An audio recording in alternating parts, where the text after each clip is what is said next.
Boa noite, meus amados. Vamos concluir essa lição, porque não consegui aumentar, fazer o vídeo, porque estivemos com problema de tempo. Então vamos dar continuidade na página 86, o Espírito Santo como ajudador para a execução das obras. E isso está escrito aqui na página 86. Prossigamos.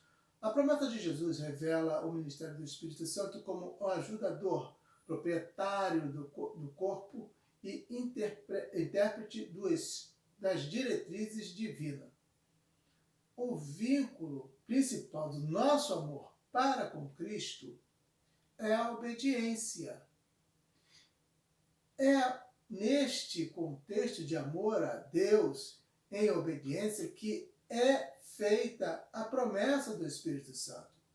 Note que no texto João indica que já existia um ajudador e que nos seria dado outro consolador.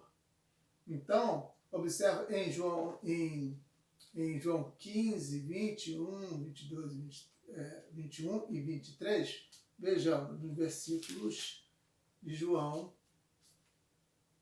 15. Se me amais e se guardais os meus mandamentos, se você guarda o mandamento, e eu rogarei ao meu Pai, e ele vos dará outro consolador. Ele diz outro consolador, quer dizer, o primeiro consolador já era Cristo, o outro consolador, a fim de que, qual era o ensejo? Que estivesse para sempre convosco. A primeira fase que Cristo cumpriu, ele estava presente, ele se fez notório na vida daqueles que lhe acompanhavam. Ele era o Paracleto naquele momento.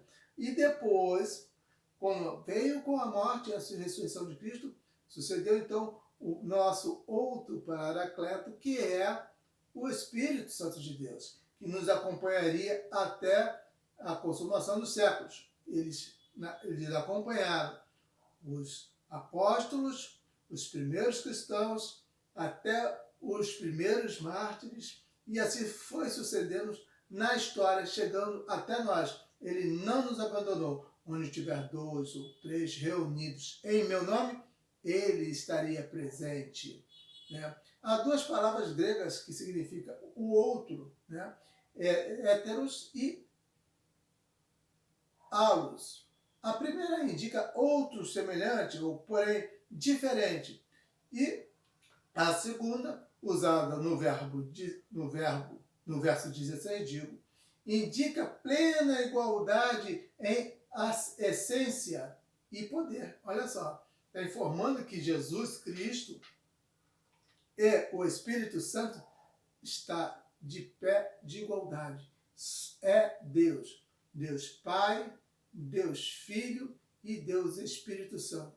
Então, onde tiver 2 ou 3, aí está o Cristo. Nós não o vemos, mas ele está aqui dentro. Nós somos vaso, assim como Cristo derruba esse templo, apontando para o prédio, mas ele disse o seguinte, que em 3 dias ressuscitaria, em 3 dias reconstruiria o templo, mas não aquele templo, este templo. Então, meus irmãos, a morte para Cristo não era o fim. Conforme o verso 3, Jesus estaria se referindo ao seu retorno futuro. Vejamos o verso 3 aqui. E quando eu for e vos preparar lugar, voltarei e vos receberei para mim mesmo, para que onde eu estiver, estejais vós também. Ele nos apontava que estaria conosco em todo o tempo e queria que nós estivéssemos também com ele na eternidade. Na eternidade. Ele não nos deixaria. Ele voltaria para junto de nós. De acordo com o texto, Jesus estaria se referindo ao Espírito Santo de uma forma, de uma ou de outra maneira, sempre teremos um ajudador, né? Então, Filipe também, né? Agora o dilema de Judas, né? O dilema de Judas. Nesse trecho questionado, né, em 14, 22 a 26, é a fala de Judas, não Iscariotes, sobre a manifestação ou a revelação de Cristo. Note que aqui no versículo 22, tá, disse-lhe Judas, não o Iscariote, de onde procede, ele perguntou, né? De onde procede, Senhor, que estás para manifestar-te a nós? Senhor, Senhor, que estás para manifestar-te a nós, e não ao mundo? De onde procede, Senhor, que estás para manifestar-te a nós e não ao mundo? Quer dizer, ele perguntou, né, onde que ele estaria, para que onde ele estivesse nós não estaríamos. Que ele não entendeu. Nessa ocasião, ele continuou devagar, né, divagações, né, as suas divagações, sem saber o que tinha, qual era o destino de Cristo e qual seria a consequência, né, a sequência do que sucederia a Jesus. E Jesus apontou dois tipos de pessoa, os obedientes e os desobedientes. Tá? O salvo é identificado pela obediência que implica em amor do Pai, enquanto o ímpio é identificado pela desobediência, portanto, sem o consolo e a instrução do Espírito Santo, né, a pessoa não teria o direcionamento. E é o questionamento, tá, de Judas, tá, sobre a questão da manifestação ou revelação de Cristo. Note que outra vez mudou de interlocutor, né? E ele queria saber como isso funcionava. E Jesus falou sobre a obediência. Se referiu a ele pela obediência. Se não sabia como fazê-lo, se fosse obediente à palavra de Deus, ele saberia exatamente o que fazer para saber aonde Jesus estaria e para onde ele voltaria. Então, esse posicionamento, né, esse enquadramento, né, de como filhos de Deus, como discípulos de Deus, deveríamos ter noção óbvia de sabermos de onde viemos e para onde vamos. Se nós viemos de Deus e somos de Deus, iremos para Deus. A sentença de Cristo. Jesus concluiu a sessão demonstrando alegria, a paz, em contraste com a perturbação dos discípulos naquela ocasião. Na sequência, Jesus lembrou da necessidade do seu sofrimento e não havia nenhuma autoridade do diabo contra Jesus. Ao contrário, ele é sujeito a Cristo. O diabo é sujeito a Cristo, né? No entanto, Satanás feriu o calcanhar de Jesus, que estava previsto lá em Gênesis 3, capítulo 15, né? que a serpente lhe feriria o calcanhar, mas logo em seguida, né, com a figura da morte de cruz,